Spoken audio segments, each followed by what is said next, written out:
നമസ്കാരം. മലയാളി വാർത്ത ഇൻസൈഡിലേക്ക് സ്വാഗതം. BJP എന്ന രാഷ്ട്രീയ പ്രസ്ഥാനത്തോടുള്ള തെറ്റിദ്ധാരണകൾ അകറ്റി ക്രിസ്തീയ സമുദായ അംഗങ്ങളെ മുഴുവനായി BJPയിലേക്ക് അടുപ്പിക്കുക എന്നതാണ് ആഗ്രഹവും ദൗത്യവുമെന്നും തൻ്റെ പ്രവേശനത്തോടെ BJPയിലെ കേരളത്തിലെ ഉയർച്ച ഉറപ്പാക്കും എന്നുമുള്ള PC ജോർജിൻ്റെ വാക്കുകൾ ഇടതു വലതു മുന്നണികളിൽ അസ്വസ്ഥത ഉളവാക്കിയില്ലെങ്കിലല്ലേ അത്ഭുതമുള്ളൂ. രാഷ്ട്രീയത്തിൽ സ്ഥിരമായ ശത്രുക്കളോ മിത്രങ്ങളോ ഇല്ല എന്നും അടവ് നയം എന്നുമൊക്കെയുള്ള ന്യായങ്ങൾ പറഞ്ഞും മറുകണ്ഠം ചാടി വോട്ട് തന്ത്രങ്ങൾ ഒരുക്കി സ്വയരക്ഷ നേടിയ നേതാക്കൾ വ്യത്യസ്തമായ കൊടികളുടെയും കൂടാരങ്ങളുടെയും ഉള്ളിൽ നിന്നുകൊണ്ട് കൊഞ്ഞനം കുത്തുന്നത് PC ജോർജ് എന്ന രാഷ്ട്രീയക്കാരൻ്റെ ശക്തി അവർ അടുത്തുനിന്ന് അനുഭവിച്ച് അറിഞ്ഞതുകൊണ്ട് മാത്രമാണ്. കൂട്ടത്തിൽ ലേശം കൊതിക്കർവും ഇല്ലാതെയില്ല. നിലപാട് മാറ്റിയിട്ടില്ലാത്ത വ്യക്തികളെയോ രാഷ്ട്രീയ പ്രസ്ഥാനങ്ങളെയോ കേരളത്തിലെന്നല്ല ഇന്ത്യ മഹാരാജ്യത്ത് മഷിയിട്ട് നോക്കിയാൽ പോലും കാണാൻ സാധിക്കില്ല. PC ജോർജിൻ്റെ BJP പ്രവേശനത്തെ പരിഹസിക്കുന്നതിൻ്റെയും കല്ലെറിയുന്നതിൻ്റെയും സാങ്കത്യവും മനസ്സിലാകാത്തത് അതുകൊണ്ടാണ്. അവസരോചിതമായ പ്രായോഗിക രാഷ്ട്രീയം പയറ്റാത്തവരായി ആരുണ്ട് നമ്മുടെ നാട്ടിൽ? ജോർജിൻ്റെ കാര്യത്തിലും അത്രയൊക്കെ സംഭവിച്ചുള്ളൂ. വിശേഷിച്ചും മിടുമിടുക്കനായ ഷോൺ ജോർജ് എന്ന മകൻ കൂട്ടിനുള്ളപ്പോൾ.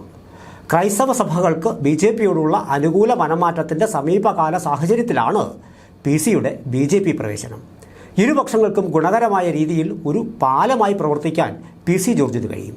ഈ തിരിച്ചറിവിൽ വിരളി പൂണ്ട LDFിലെയും UDFിലെയും ചിലരാണ് നിലപാട് മാറ്റത്തിൻ്റെ പേരിൽ PC ജോർജിനെതിരെ പരിഹാസവുമായി രംഗത്തെത്തിയിരിക്കുന്നത്. പ്രസിദ്ധരായ മറ്റു പല നേതാക്കളും നേതാക്കളുടെ മക്കളും BJP എന്ന ദേശീയ പ്രസ്ഥാനത്തിലേക്ക് വന്നിട്ടുണ്ട് എങ്കിലും അന്നൊന്നും ഇത്രയേറെ ചർച്ചകളും കോലാഹലങ്ങളും ഒന്നും ഉണ്ടായില്ലല്ലോ.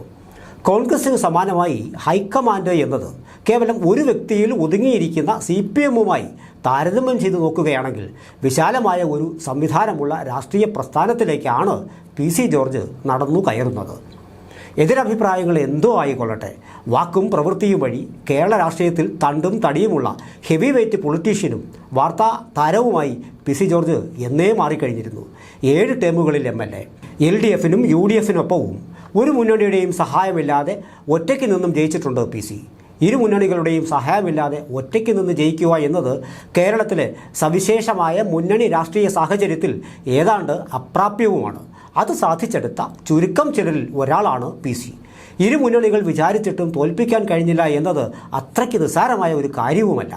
PCയിലെ പൊളിറ്റീഷ്യൻ വളരെ ശക്തനാണ്. ഹെവി വെയ്റ്റ് പൊളിറ്റീഷ്യൻ എന്ന വിശേഷണത്തിന് അർഹനാകുന്നതും അതുകൊണ്ടൊക്കെ തന്നെയാണ്. ജനങ്ങളുടെ മനസ്സറിഞ്ഞ് പ്രവർത്തിക്കാൻ ശേഷിയുള്ള ചുരുക്കം ചില രാഷ്ട്രീയക്കാരിൽ മുൻപന്തിയിലാണ് PC ജോർജിൻ്റെ സ്ഥാനം. എല്ലാ ജാതി മതവിഭാഗങ്ങളുമായി അടുത്ത ബന്ധം പുലർത്തുന്ന ഒരാൾ. ഇരു മുന്നണികളുടെയും സഹായമില്ലാതെ ഒറ്റയ്ക്ക് നിന്ന് ജയിക്കാൻ സാധിച്ചതും അതുകൊണ്ടൊക്കെ തന്നെയായിരുന്നു.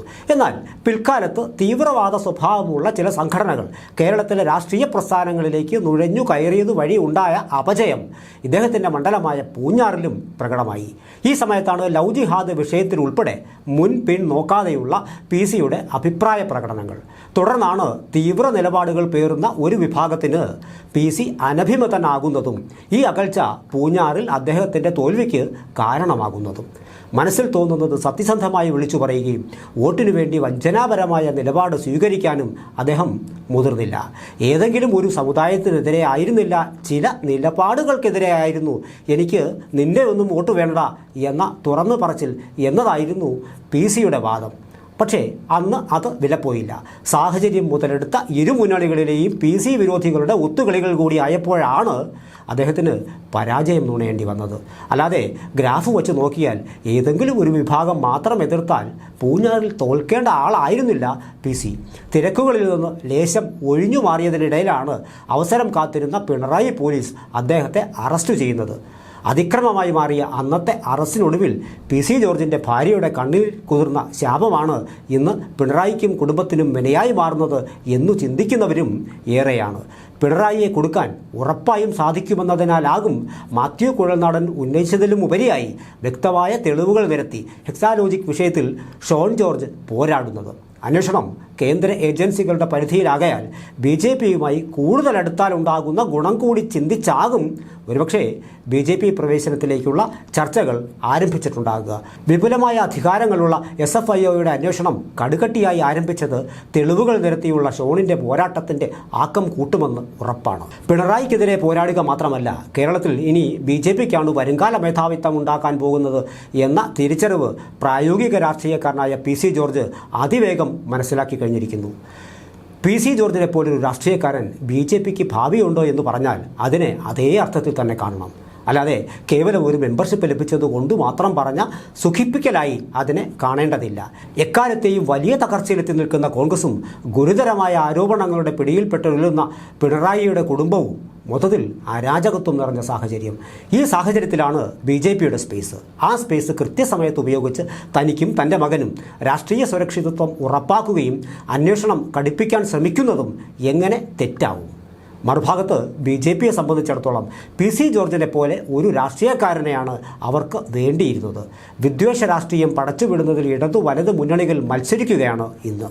സുരേഷ് ഗോപിക്കെതിരെയും ഗായിക ചിത്രയ്ക്കും മറ്റു പലർക്കുമെതിരെയും നടത്തുന്നതും അതുതന്നെയാണ്. എതിർപക്ഷത്തുള്ളവരെ ദയാദാക്ഷിണ്യമില്ലാതെ അതേ നാണയത്തിൽ നേരിടാൻ പാകത്തിൽ അങ്ങോട്ട് ആക്രമിക്കുന്ന ഒരു നേതാവിനെ BJPക്കും ആവശ്യമായിരുന്നു. അത്തരത്തിലൊരാളെയാണ് PC ജോർജിലൂടെ ഇപ്പോൾ ലഭിച്ചിരിക്കുന്നത്. റോമൻ കാത്തലിക് വിഭാഗക്കാരനായ PC ജോർജ് എല്ലാ സഭാ നേതാക്കളും ആയി അടുത്ത ബന്ധം സൂക്ഷിക്കുന്ന ആളുമാണ്. ഒരു സത്യക്രിസ്ത്യാനിയുടെ നിഷ്കളങ്കതയാണ് പലപ്പോഴും PCയുടെ പൊട്ടിത്തെറിയിലൂടെ കേരളം കേട്ടിട്ടുള്ളത്. PCയുടെ വാക്കുകൾക്ക് ക്രിസ്തീയ സമുദായ അംഗങ്ങൾക്കിടയിൽ വലിയ സ്വാധീനം സൃഷ്ടിക്കാൻ കഴിയും. പൂഞ്ഞാറിൽ മാത്രമല്ല, കേരളത്തിൽ അങ്ങോളം ഇങ്ങോളം ചെറിയ വോട്ടുകൾക്ക് BJP പിന്നിൽ നിൽക്കുന്ന പല മണ്ഡലങ്ങളിലും കാര്യമായ മാറ്റമുണ്ടാക്കാൻ കഴിയും PC ജോർജിന്. ക്രിസ്തീയ സഭകൾക്കും BJPക്കും ഗുണകരമാവണ്ണം വർദ്ധിക്കാനുള്ള പാലമായി ജോർജ് ക്രമേണ മാറും.